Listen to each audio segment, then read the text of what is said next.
ধামাকা পর্ব অনুরাগের ছোঁয়াতে অবশেষে নিজের ভুল বুঝতে পেরে দীপা ও জয়কে বাড়িতে ফিরিয়ে আনলো অলি। বিস্তারিত জানতে ভিডিওতে লাইক দিয়ে দেখতে থাকুন।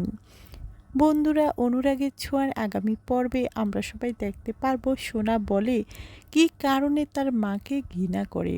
এদিকে সবটা শোনার পর নিজেকে অপরাধী মনে করে দীপা। আড়াল থেকে দরজার পাশে দাঁড়িয়ে সবটাই শুনে ফেলে জয়ী। জয়ীর আর বোঝার বাকি নেই এই অলি যে হলো তার বোন সোনা, আর ওই পাশে দাঁড়িয়ে আছে মা দীপা।